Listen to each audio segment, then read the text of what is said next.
Sun, a newspaper named after a mythical yellow ball that's once said to have appeared in the sky over Glasgow. Your subject, Frankie, is Scotland, a country forming the northernmost part of Great Britain, famous for bagpipes, kilts and haggis. Off you go, Frankie. Scotland's national animal is the centaur, and its national colour is ginger. The repeated spontaneous combustion of the Glasgow School of Art is now believed to be a manifestation of the city's habit of reflexively rejecting sources of beauty as if they were a poorly matched transplant organ.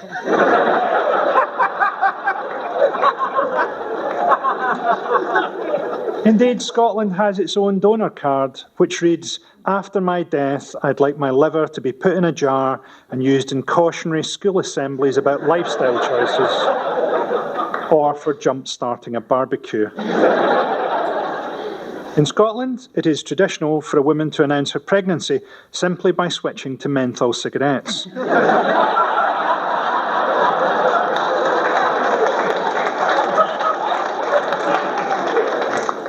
In 2007, the Scottish Parliament and the Tourist Board of Scotland spent £125,000 coming up with the slogan, "Welcome to Scotland." They then spent another £125,000 on a firm of consultants who prepared a report for them entitled, "You've Been Ripped Off." Henning. I think I remember that. They paid that money for that slogan. Yes, you're absolutely right. Yeah. Yes, after a 6-month, £125,000 campaign to replace the slogan, "Scotland, the best small country in the world," it was finally revealed that the preferred suggestion from one of Scotland's top advertising agencies was, "Welcome to Scotland." Studies regularly show Scottish people to be the happiest in the world, largely because researchers don't understand sarcasm.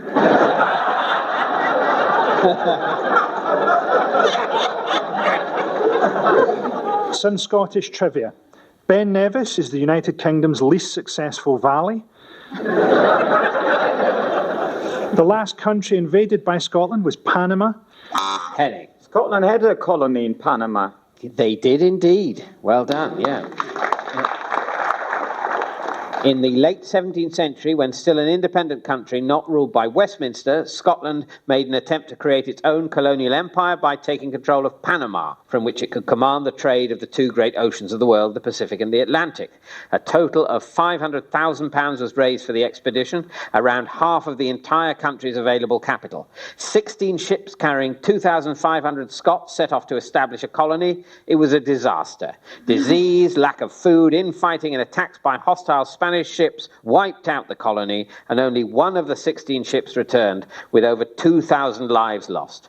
The lost £500,000 almost bankrupted the Scottish economy, triggered the dissolution of the Scottish Parliament, and, it's been argued, was a factor in the eventual 1707 Act of Union with England. Cool. So there's a bit of history. Frankie. And the only time a Scottish person has ever used the word tender is when complaining that English shopkeepers won't take their money. Even though Scottish banknotes are not legal tender, not even in Scotland. In 1305, Robert the Bruce, taking refuge from battle in a cave, was inspired by a spider to spend 4 days trapped in a bath. Another famous Scot, the great poet Rabbie Burns, was bullied into performing several circumcisions due to the misspelling of his name on a census.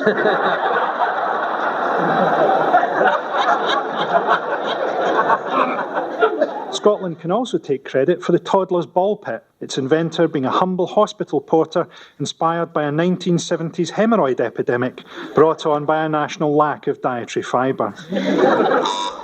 Henning. Well, the Scottish people, they've invented all sorts. Did they also invent the ballpoint pen? Well,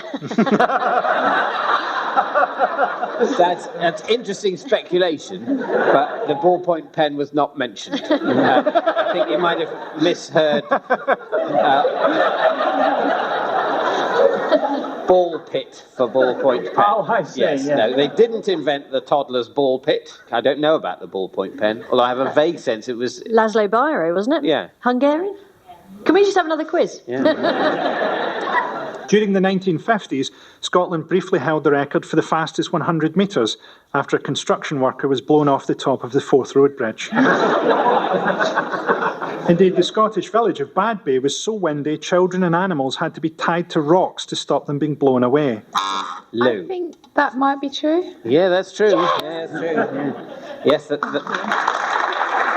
yes, the now abandoned village of Bad Bay was settled by dispossessed Highlanders during the Highland clearances at the end of the 18th century. The cliff-top town was said to be so windy that children had to be tethered to posts and rocks as they played to prevent them being blown into the sea.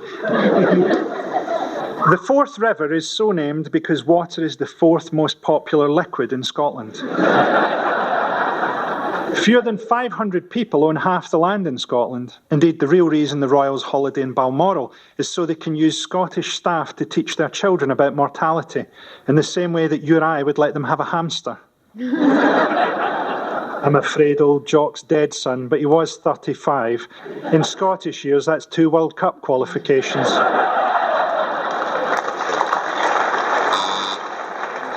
Lucy. That land being owned in Scotland by very few people. You're absolutely right, yeah.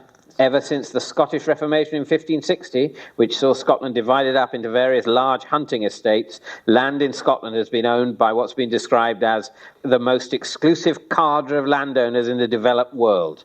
It's estimated that more than half of Scotland is owned by fewer than 500 people. I hope you're not applauding that. Whether the deer on the Balmoral estate get culled or not in any given year very much depends on how well the Queen hides Prince Philip's car keys. Thank you, Frankie.